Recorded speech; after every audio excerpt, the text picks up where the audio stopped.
Well, I guess we'll get going then. I'm Nils McClure. I'm Secretary of the Board of Trustees for the Amherst Historical Society. And it is my great pleasure to introduce Richard Cairn today, who's the Director of the Emerging America Program, which, as part of the Collaborative for Educational Services, offers professional development and curriculum support and online resources for K through 12 to engage students in learning history and social studies. So basically, Rich teaches the teachers. He's a graduate of the Yale University, and Rich earned a Master's of Public Affairs at the Hubert Humphrey Institute at the University of Minnesota. He's a recognized national leader in service learning, performance assessment, environmental education, and history education. And I'm very happy to call Rich a friend of mine. He's part of a group of us who take bicycle rides around to various places. So we've done all 5 boroughs in New York City, Boston, Albany, Troy, New Haven, Burlington.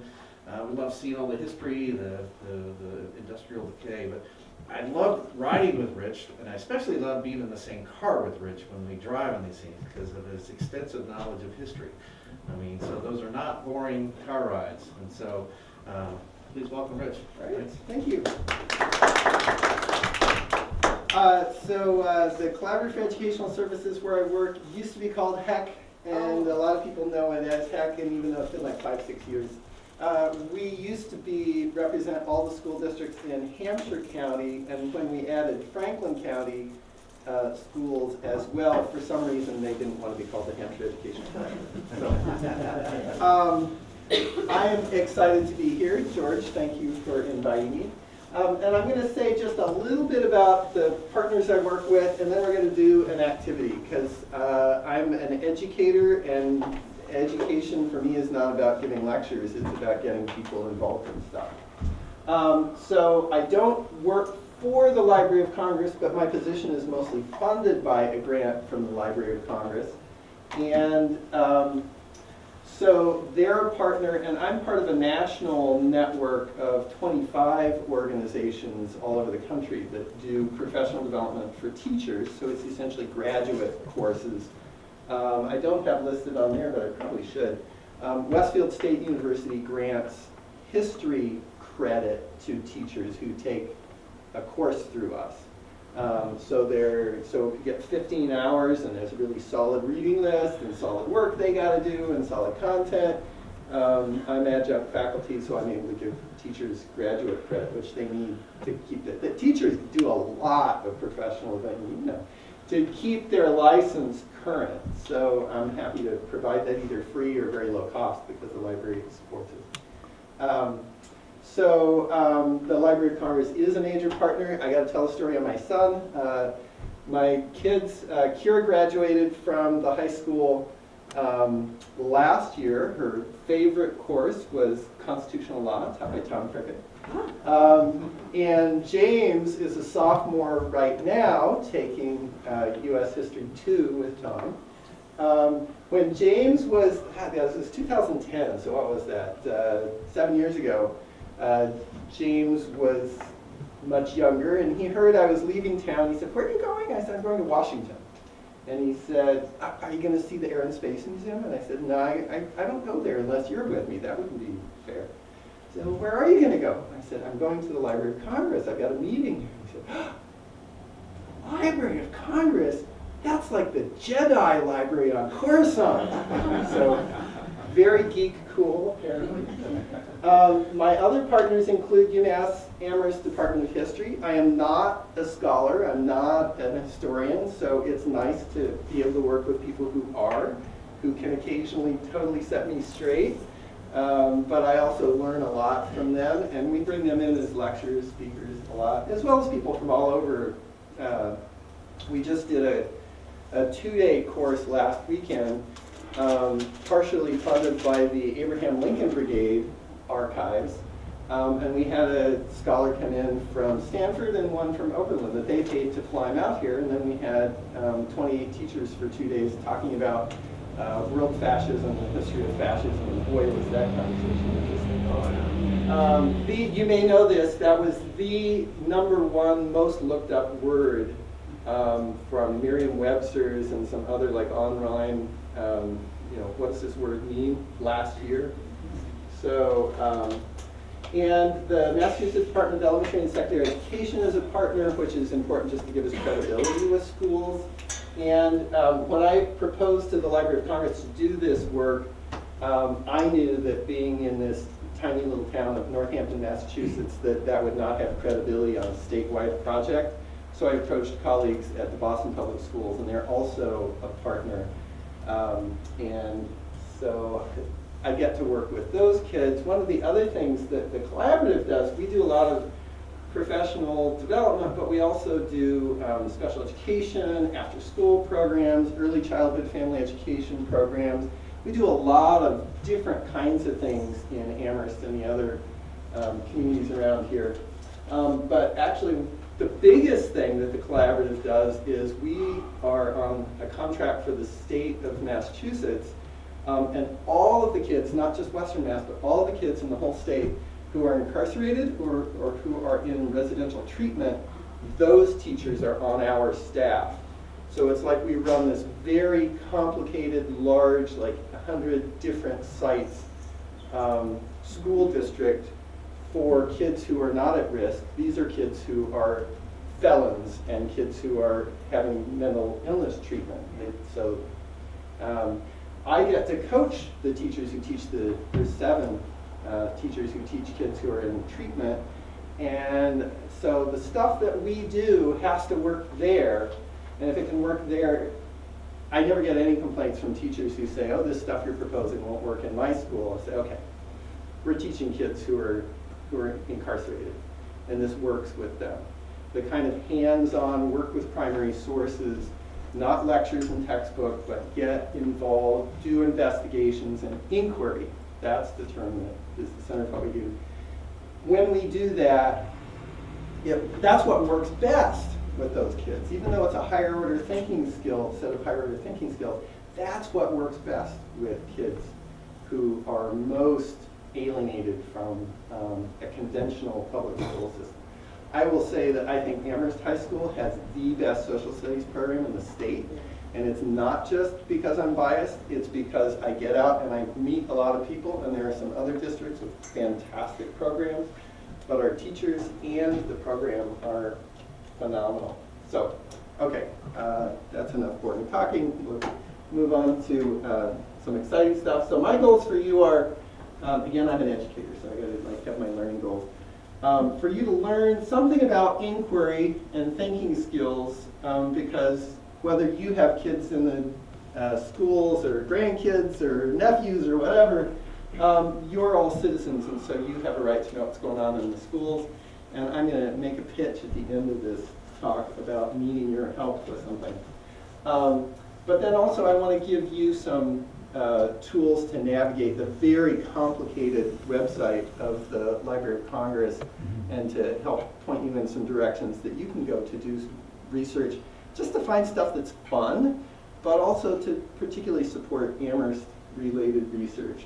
Okay, before we get to that, though, I want to do an experiential thing. So does everybody have a copy of this? Okay, so this is a form from the Library of Congress that's on their teachers page under primary source analysis tool. And I'm going to walk you through what I do with teachers to show them how to use this tool. And there's some very particular things about how we use it that, that make it work particularly for struggling learners. Okay, so there's 3 columns: observe, reflect, question, and then further investigation. And the further investigation, driving inquiry, that's what this is all about. It's a very simple form, but it's very powerful. So we're going to take a look at a primary source. In this case, I picked a map because maps are just really exciting when you're looking at local stuff. This one is at the Library of Congress. Here's the URL for it. The slideshow will be a PDF that George will make available to people if anybody wants to go find it. And by the way, if you've got a phone or a whatever and you want to go onto the website while we're here this today, please join in. You don't have to. No checking your email, but get on it.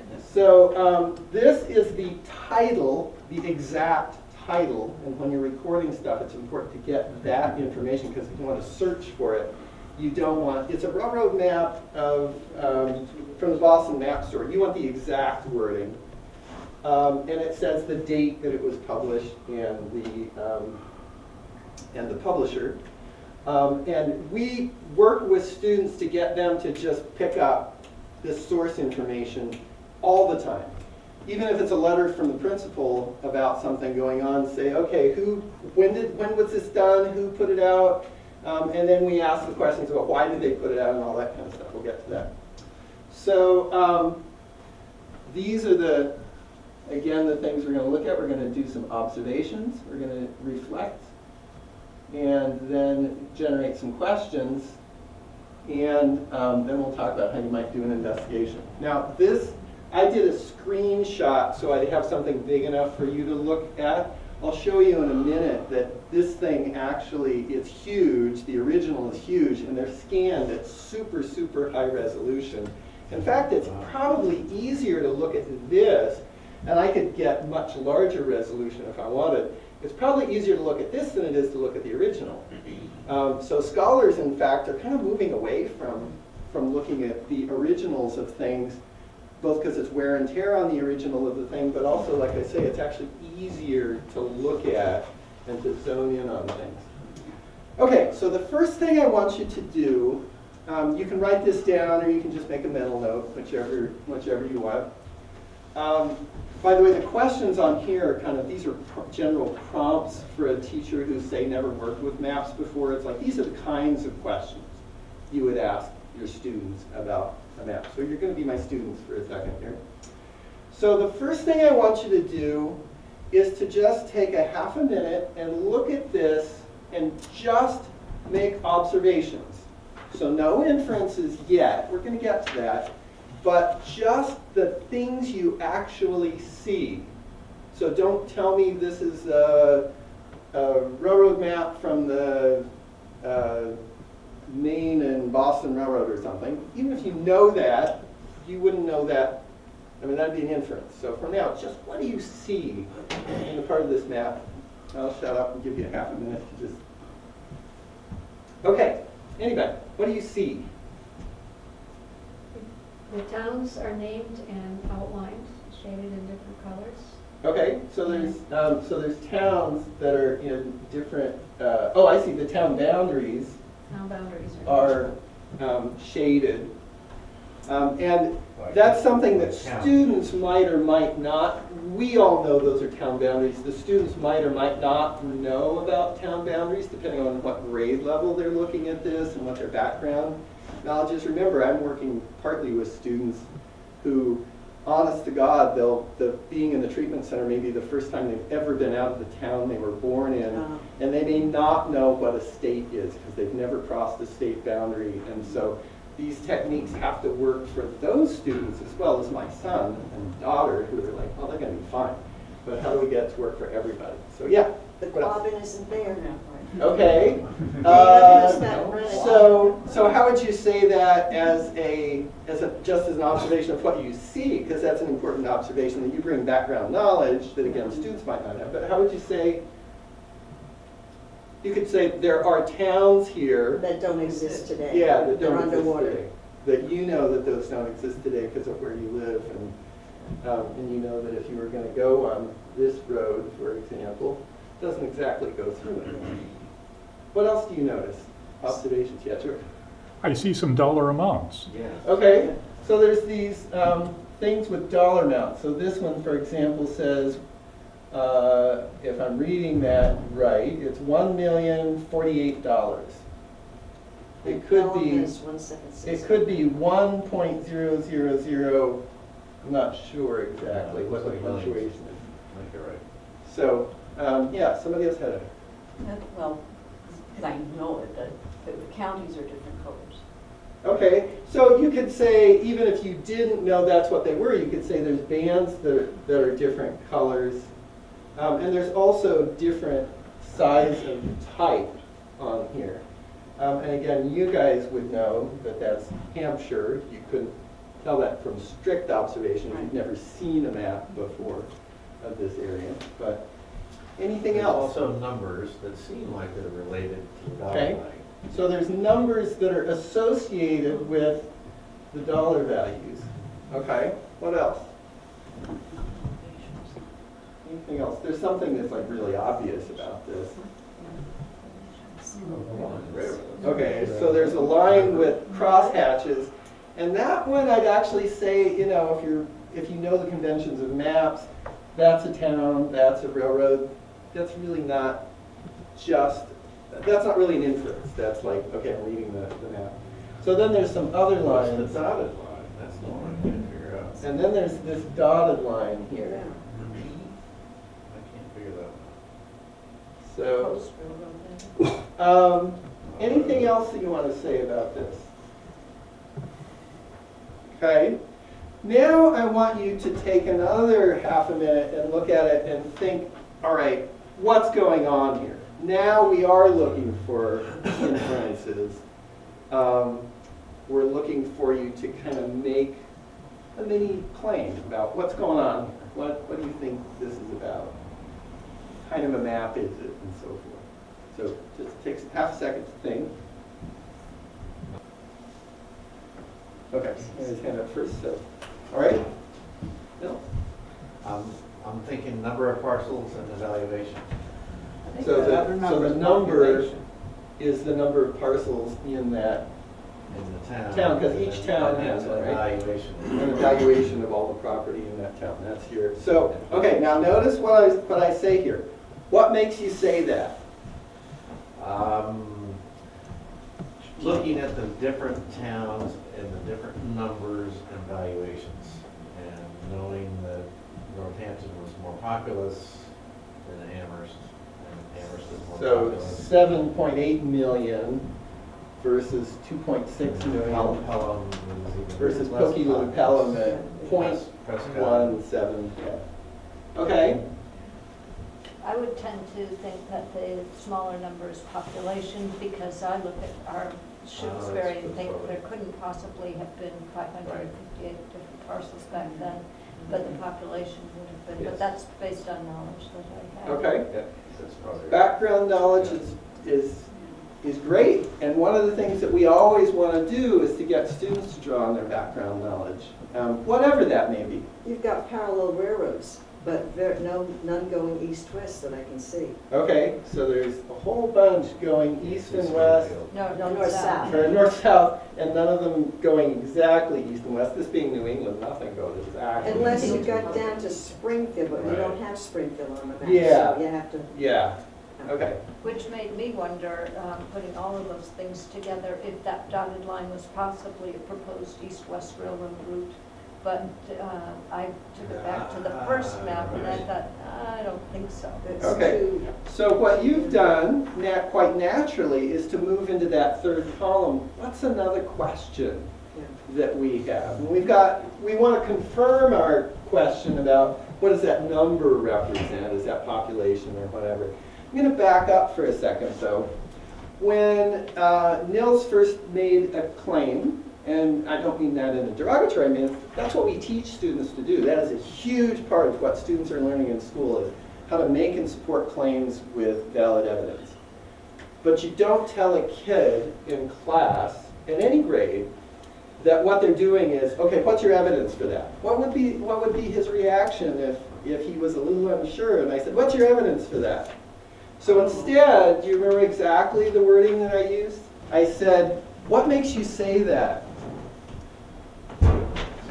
So the reason that I use that is, the other day we were looking at, it was in that course on world fascism, and one of the teachers said something, they made some claim, and the thing that they were using that made them want to make a claim was actually from like some movie, like the Invasion of the Body Snatchers or Red Dawn or something like that.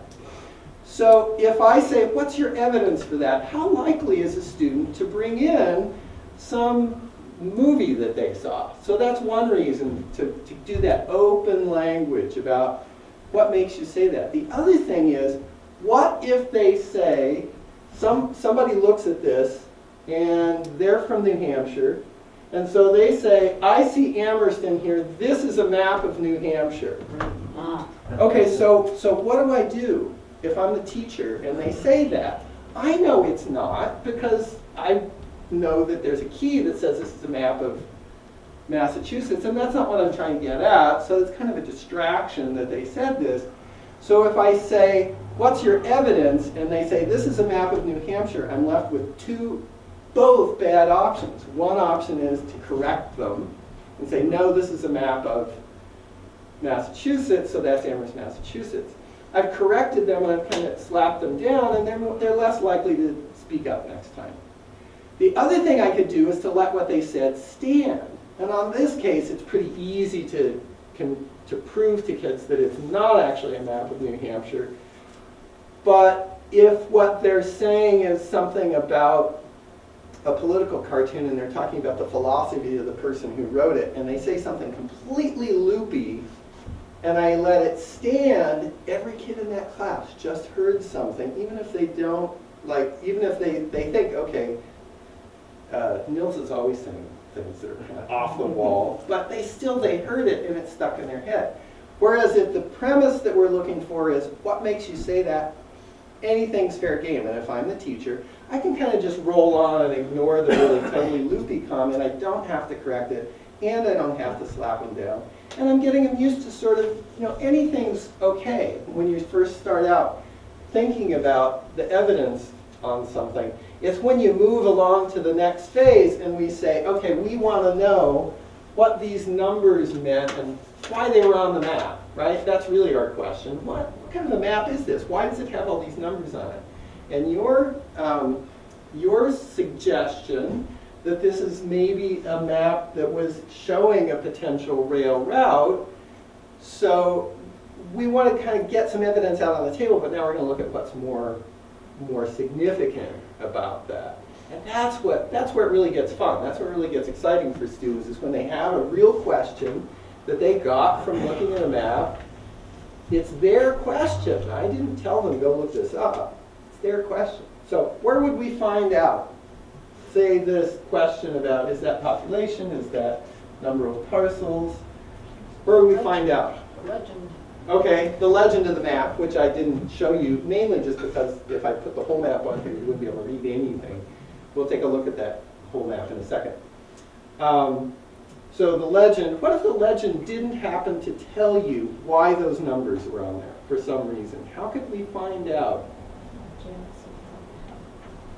So if we think that's the population, is that hard to find if you know a little bit about how to do research? I guarantee even students who have no experience with this could probably find that, because if they Google it, they're going to get a number of sources. And if what you're looking up is the population of Amherst in whatever year, 1879, Wikipedia is probably not an unreliable source for that. If you ask, why didn't they build the railroad? Forget about Wikipedia, because it's going to be somebody's opinion about somebody's opinion about somebody's opinion, and you don't want students to look at that. But when I want to know the names of the vice presidents of the United States, I never go to some official site. I just look it up on Wikipedia, because that's not going to be wrong on Wikipedia. And I don't remember any of them. I know the presidents, but I don't know the vice presidents unless they became president. I don't know. So that's one place, is just to Google it.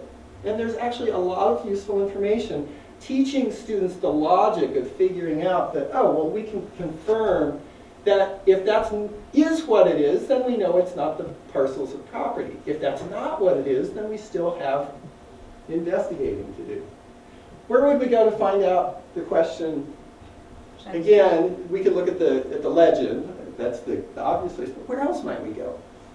1879. You can look at another map of the same area. Look at other maps. What other sources would tell you about proposed rail lines? Newspapers. Newspapers. And the Library of Congress has an amazing repository. I'll show you in a second. Amazing repository of newspapers from 1834 to 1922. They don't happen to have any from Massachusetts yet, partly because there's other sources to get the Massachusetts newspapers. But if you're looking for something that happened in Massachusetts, you might actually be just as interested in finding what they were saying in Brattleboro as you would be in what they were saying in Amherst. So they do have Vermont newspapers there. Which source were you, did you say? I missed this. Yeah, I'm going to show you that. So, I'm going to get through all right. I'm going to go very quickly. You guys know this stuff, but these slides are useful for helping students. Those are secondary sources. And notice the painting. That's a painting that was done in the 1920s. Primary sources, and then with students you'd go over what those are. You guys all know this stuff. But one of the things we talk about is why is this painting in both camps. It's a secondary source, obviously, of something that happened 300 years before. It's painting the first Thanksgiving. But it was painted in the 1920s during another period of nationalism and reaction to immigrants. And so it's a great primary source from the 1920s, 100 years ago. So again, I'll skip over that part. So here's the Library of Congress website. I want to point out it's got a new website homepage not long ago, so I just want to point out a couple of, these are the entry points you want to go to. Number one is to use their search function up here. You want to do 3 searches whenever you're looking for something at the Library of Congress. You want to search here, which is their homepage search engine. And it's got a drop down that says all formats right now, but you can look for just photographs or just maps. You also want to go, if you're going to look for maps, you want to go into the maps section and do a search there. And if you're looking at the town's maps, then you might want to do a search there. But the other place that you want to search the Library of Congress is Google. And I'll show you how to do this. So if I've got a fresh browser window, watch what happens when I type in loc.gov. Okay, and now when I hit the space bar, look up there and see what happens. So what it's done is it's inserted a piece of code that it is now just searching the Library of Congress, but it's using the power of the Google search engine to do it. So you want to do those 3 because you're going to get 3 different results. Each time you do a search, you're going to get a different result. The other thing that I would point out to you on this page, there's the search engine. The researcher's tools, whether you think of yourself as a researcher or not, there's a lot of tools there that are actually really accessible to general public or even to elementary students.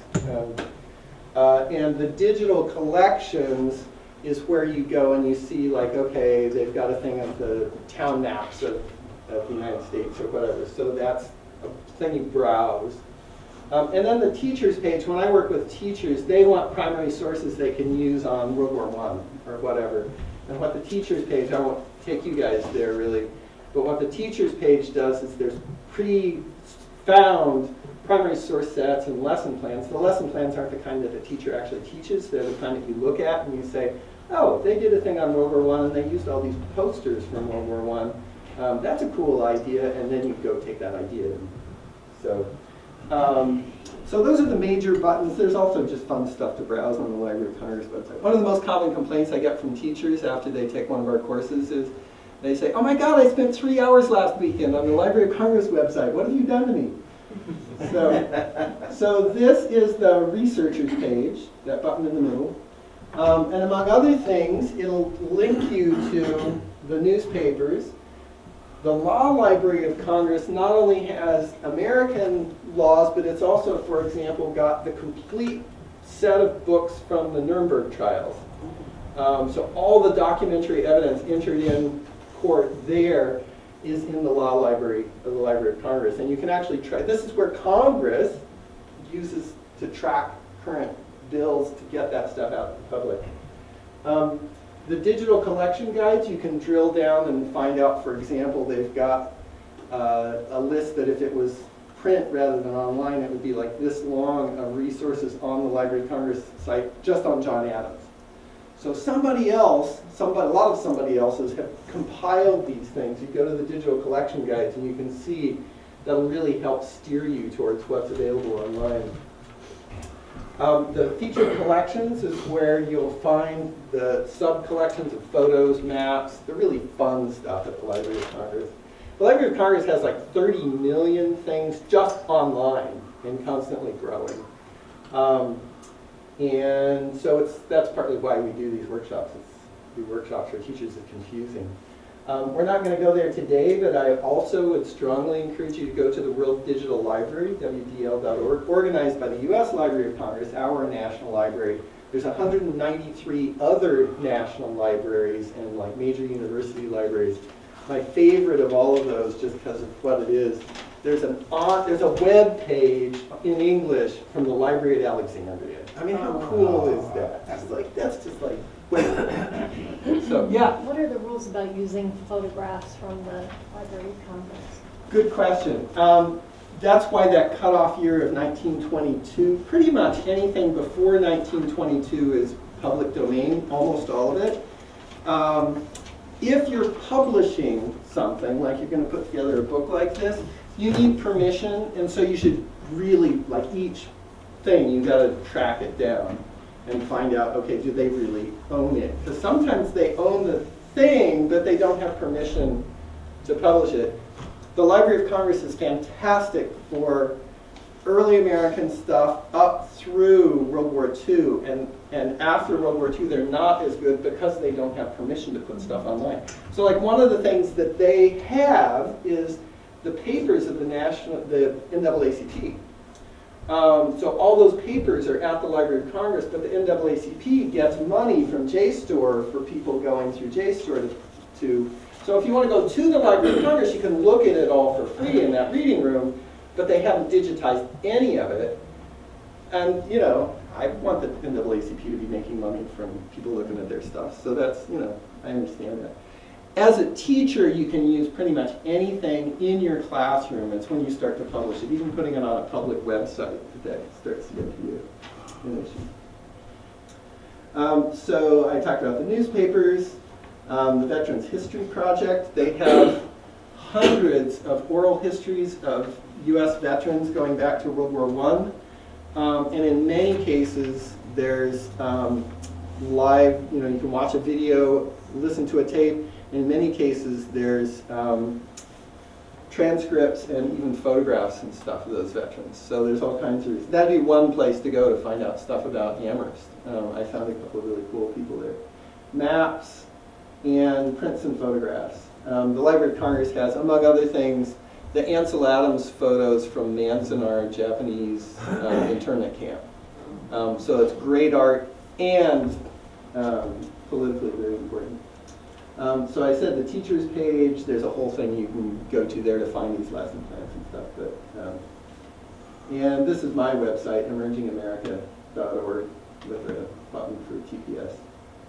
Okay, so this is an example from the newspapers, the Chronicling America site. Let me see. Actually, what I'm going to do instead of that is I'm going to show you some stuff just kind of in order that the tabs are on here rather than searching around for it.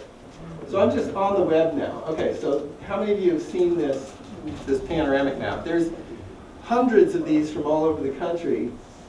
But again, looking at it digitally, you can zoom in at super high resolution.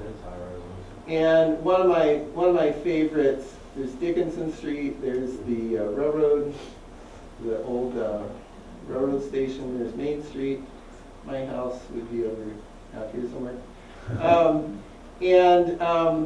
So one of my favorites is Hannibal, Missouri. It's before Huck Finn was published, but there's a raft out on the river. So he didn't just make all that stuff up. And the way these were made, they were not made with somebody up in a balloon. They used them from a ground process, but they're pretty accurate. Yeah, so that's just very cool. So how did I find that?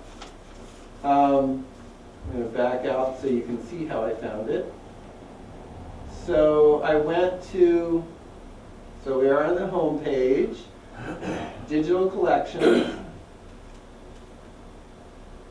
And then the digital collections, this happens to be a featured thing. There's hundreds of different digital collections, including like 22 presidents that they are the major repository for those presidents, including all the early people.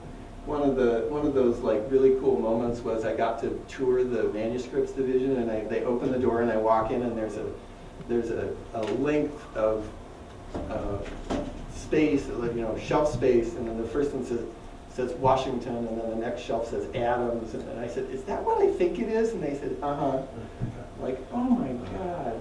So you probably know that photo too. This is the photos from the Great Depression. That's the Dorothea Lange photo.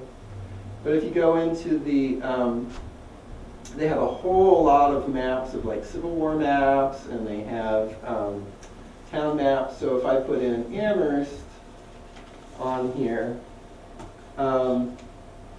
that's the one that comes up, so there must not be one for Amherst, Amherst, New Hampshire. One of the other things you'll notice, though, is that they have autocompletes at the search engine, so Amherst College comes up. There's way more stuff on the Library of Congress website about Amherst College than there is about the town of Amherst, not surprisingly. Let's see, what else was I going to say? Oh, and you'll notice that I'm searching this collection. I could also search periodicals, whatever. So, okay, so that's how I found that map and how you guys can find it. There are a couple of other maps of Western Massachusetts, including the railroad maps. So if you were to do a search for Western Mass, you wouldn't want to do that in the towns section. You'd want to back out. Let's see, let's go back out to the home page and go to researchers page, which I told you was like a hot place to go. There's all kinds of stuff like Asian and the law library and science and technology stuff. But I am going to go to the digital collections and services.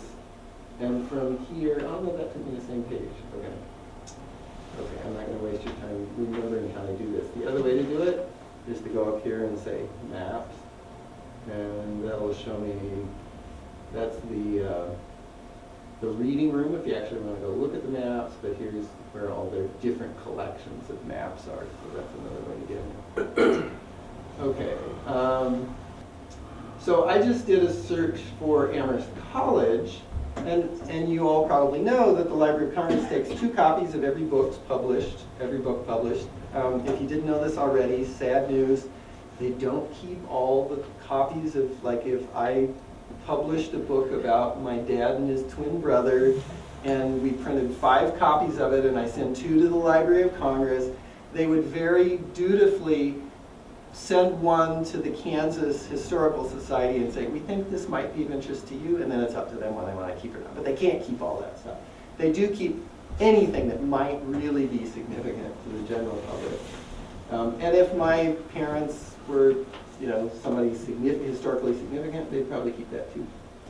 So they do have a lot of books and things where, so here's a history of Amherst College, and more when you go to these things, the Library of Congress doesn't make them available digitally, but in many, many cases, I don't know about this one, but I'll show you another thing where this is a visitor's guide to Amherst College. It was by somebody interesting, I can't remember who it was. And so this is on archive.org, but you can find it through the Library of Congress, and the whole book is online. You can click through it. So the Library of Congress really pioneered putting stuff online. Actually, they had lots of stuff on CDs and then DVDs when that technology first came out. And it's in fact one reason why the Library of Congress is a little hard to use sometimes, because being ahead of the curve in technology means that 10 years down the road, your technology is behind everything that everybody else has put on that's new. And to renew all that stuff is a constant process. So they used to have a program called American Memories when I started this work 7 years ago. And they're decommissioning all of the American Memories sites, and they're now just digital collections. And in some cases, they had a mix of things from like the New York City Public Library that wasn't yet digitized, and so they put it on the Library of Congress website. But the New York City Public Library said, wait a minute, we don't want people finding our stuff at your site. They're going to get confused. So we want them to come to us, and so the Library of Congress would just give you a link now and not make the materials available there. So I did a search for Amherst in the American Folklife Center. These guys have all kinds of like folk music.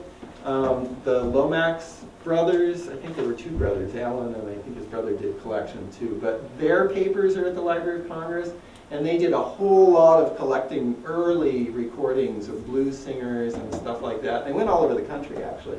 So a lot of that kind of stuff is there.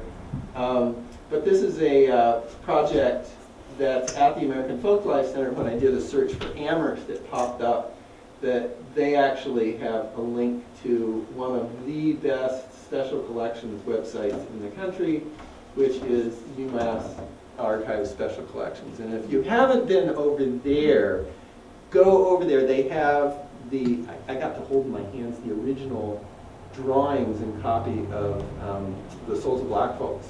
They've got, because that's where Du Bois's papers ended up. And the digital collection of that stuff is really phenomenal. So again, in some cases, you're going to be linking out from the Library of Congress to other stuff. Okay, so here's the newspaper section. Now, I just did a search for Amherst, Massachusetts, and I made no specifications of dates. This says 1789, but the reality is they started putting up stuff from 1789, maybe 1787 to 1791 or something. Anyway, around the Constitutional period, because the newspapers were where the arguments about the Constitution and where the drafts were published. Totally unprecedented in human history, and in some ways hasn't really been done since, that everybody who was a citizen was involved. Now, of course, it didn't include women and it didn't include enslaved people, but it was still really remarkable that they had that process. So they put those newspapers online, but then there's nothing until 1834, and then it stops at 1924. But there are pages available, 11,800,000. I mean, there's just an astonishingly big amount of stuff. So I just did a search for Amherst, Massachusetts, and so you'll notice that instead of like microfilm where you have to scroll through the page, it highlights what's there. And I found a couple of cool things. So let me go to this newspaper. This is the Pacific Commercial Advertiser from 1900. And I'm going to scroll down. If I zoom in here, there's F.A. Hosmer, Amherst, Massachusetts. I had no idea what that referred to. It doesn't have anything to do with the Saks Dry Goods ad above it. And I thought, what is that? So I went back out a page and I looked at some of the other stuff. I don't think that was it. So anyway, I found out that Hosmer was the president. There's an article, maybe that's it. Was the president of Amherst College, and was going to the train station to meet some students who are coming here from Japan or something like that. So I said, I solved that mystery. I know who this person is. I still don't know what that weird little ad thing was. So, and actually, for students, the ads are often more interesting than the articles in an old newspaper. But again, you can do stuff with this newspaper collection of saying, I want to look at a newspaper from Charleston, South Carolina, the day that Fort Sumner was fired on, and I want to look at one from Hartford or Brattleboro on the same day and read the accounts. And these newspapers allow you to do that kind of stuff. So here's the catalog page for that map. And actually, that's the catalog page for that map. So that's the whole thing. And I could zoom in if we had time and look at the key and thank you and figure out what it's about. But notice there's all this other information. Like one of the things you can do is you can download humongously large 181 megabyte version of this map. So if you really want to zone in, you can. And I'm looking at a 14.6 kilobyte. Oh, that's the short image here. I'm not sure which one I get if I just click on it and go to the thing with the little hand. But there's also a bunch of information about like other maps, other railroad maps. So when you go to a catalog page, if you're interested in that topic, you can kind of search horizontally for things. So once you find something that's interesting, remember I talked about the American Memory Program, that's going out of business, but they still have a lot of links tied to it. So that'll take you to other collections. This is a website that I linked to from the Library of Congress that just looked really cool. It's Explore WMass. They didn't get the memo that we're not calling ourselves, what are we, West Mass or something? So anyway, there's a whole bunch of cool stuff here, but you probably know about some of those things. Veterans History Project, I'll just show you really quickly how you do a search here. So you click on so you go to the Veterans History Project. If you can't find it any other way, just search Veterans History Project. And then you go to the search page, and you can narrow by war and whatever. So I did Amherst, Massachusetts. I did a search, and there was nobody for that. So I just did Amherst. And I did get a bunch, and I looked at a couple, and I found that, now this says that it's digitized, meaning in this person's case, they have a transcript and a recorded interview. I'm going to look at the full description, and so it says, who was the interviewer? Guessing it was a relative.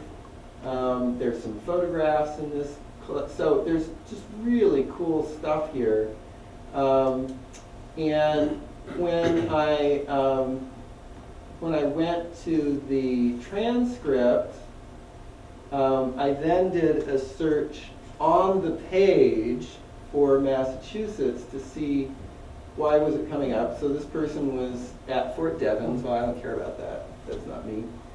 But further down, it said that these guys, okay, here's kind of a cool thing. We were all kind of panicky about spinal meningitis, but thank God nobody in our barracks got it. And from there, we went to the University of Massachusetts, where what they call college training detachment. And this was a new wrinkle. I guess they they wanted the pilots to get some finishing, you know. So we studied physics, geography, and sort of college level courses. It's just an interesting sort of story about soldiers coming through here that I wouldn't have known about. And then it appears here, and he says, okay, after the University of Massachusetts, that we went on. So it's a fairly short piece, but it's an interesting tidbit about Massachusetts history from a veteran's perspective. And again, there's lots of veterans. To narrow it to Amherst was pretty narrow, but I once did a search for Incheon when I was looking at Korea, because I knew that would be somebody who was in battle. And it turned out the guy was in the 1st Marines in both Korea and World War II, and he was one of the guys who went up the beach at Pillow and got like stepped on a mine or something and spent the rest of the war in the hospital. But then he signed up again and he went back to, so it's just like amazing stories and often photographs and so forth. Then there'll just be quirky things. I did a search for, you want to broaden your search a little bit, you know that somebody famous lived here. So I looked for Robert Frost, the Amherst, and there's a memorial or something held in 1963 at Amherst College that took place here. So there's lots of local sources that are going to have more Amherst-specific stuff, but what this is exciting for is often to put things in context. So like, I found this article from the Brattleboro newspaper about something going on here. Again, I could cross-check that with some, you know, if it's a national event, with something from West Virginia or, I think that's all I have time for. I covered all these. Oh, the last thing, I wanted to give you an appeal. So these are the national standards of the National Council for the Social Studies, and the word inquiry is what they're about. They're about inquiry. There's a couple things that I would tell you. It is true that Amherst does a very good job with history, social studies in general, K through 6, as well as at the high school and middle school. However, there are many districts in Massachusetts that are not teaching any history until 7th grade. It's happening in district after district. I just found out this week that another district that I won't out, but they just told me that they are collapsing their history program underneath their ELA program and calling it humanities, which is, humanities doesn't exist as a discipline in our public school. So when you hear that they're doing that, it's total BS. So what they're doing is they're, one, saving money, and two, that way they can have an English teacher teach history and lay off the history teacher. And it is happening all over the state. And the reason why it is happening is that there are 3 tests in Massachusetts, MCAS tests for ELA, English Language Arts, math, and science, and we were 3 weeks away from having one in social studies.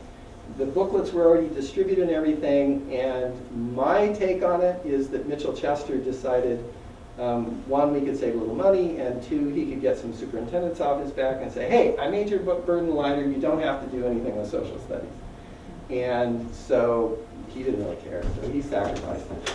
The other, I'm definitely off Library of Congress, sort of not speaking officially as their representative, or even the collaborative at this point, really. I just heard a speech from somebody who said that it was Governor Patrick wanted to save money and it was his decision, but that is not what I remember. I remember it was Mitchell Chester, who's still the Commissioner of Education. The good news is that for the first time in about 7 years, they do have a full-time staff person at the state who's working on social studies at the Department of Elementary and Secondary Education. That's something. And more important than that, 2 other things. There are new social studies standards being written. There's a whole lot of educators involved in this process. I'm one of them. If you want to give input, send me an email to rkaren@collaborative.org. I'll be happy to incorporate that in. But there will be a public comment period on those frameworks. It's critical that citizens weigh in because the educators only are in an advisory capacity.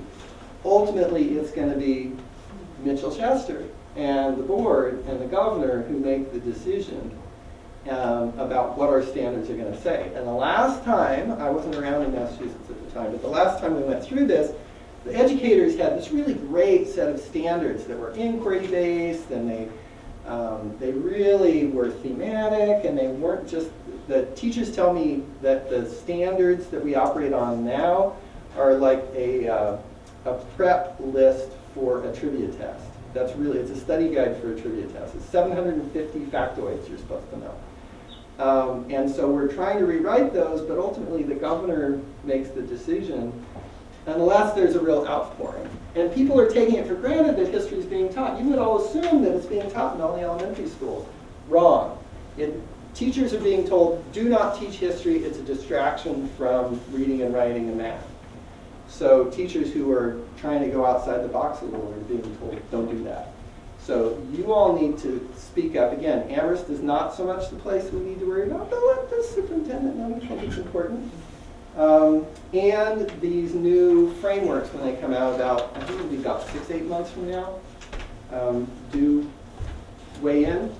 And actually, the other thing that's going on is there's going to be a civics bill that definitely is going to pass this year, I think. Senator Chandler, who's the majority leader, really wants something to pass. And it's kind of funny, I went to meet with Stan Rosenberg, who actually doesn't know who I am. He knows my wife, but he doesn't know who I am. So I met to meet with him at his office at Social Studies Day last week. And when I went into his office, I expected I'd get 5 minutes with a junior aide. Instead, his senior person comes in and ushers me into his office, which is bigger than his house. I don't know if anyone's seen his office. Solomon's office, he's in a space about this big with 20 other people right now. He's like, he hasn't been moved into his regular office yet. But Stan, he's got this huge office, and I go in there, and Senator Chandler comes in. I'm going, who do these people think I am? I think they're under mistaken impression. They just knew I was somebody interested in social studies, and they wanted to talk about, what are social studies teachers going to think about Chandler's Bill? And I said, are you kidding? We've been out talking it up all day. And so what she's proposing is that there be like a project requirement, that every student, that there not just be one more test, but that every student have to do some kind of research project or something. Again, watch for that. I'm going to do my best to get it in the paper. So I've gone over time, I apologize for that, but thank you. And I'm happy to hang around. Tell us what the map was about, Yeah. what those numbers were? I don't know. You leave saying. I don't know. By the way, I stumbled on that map when a kindergarten teacher put it into her lesson plan. So people who think that this stuff is only for upper grades, kindergarten teachers, or kindergarten students, I'm going to out my son here. When he was in like kindergarten age, he taught me that there were 3 eras in human history. And he would ask this. We were going someplace and he said, was this before or after they had steam trains? So there's the era before steam trains, there's the era of steam trains, and then there's the era of diesels. How many of you know Thomas the Tank Engine? Who's the bad guy in Thomas the Tank Engine? Diesel. What's that story about? Technology. The diesels are coming in and replacing the steam trains. That's preschoolers. They get it. They understand historical eras. And so the map, what it does is for kids in Massachusetts, it allows them to see a primary source. It's not just the island of Sodor, but we had cool steam engines here too. Here's the map where those tracks went. It's a very visual thing. And even kindergartners can get that, wow, 100 and something years ago, I don't even know what that means, and we haven't got that big in our numbers yet, but that long ago, way before Grandma and Grandpa, there were maps about trains in my town, and here's my town. And so the lesson is to map your town and put your house, the school, the center of town, and that railroad track off the primary source. So they do that kind of work, and by the time they're in junior high, they're like much more sophisticated. So. World's greatest train infrastructure. In the United States? Absolutely. And we could be there again. Yes. Well, thank you very much. Yeah.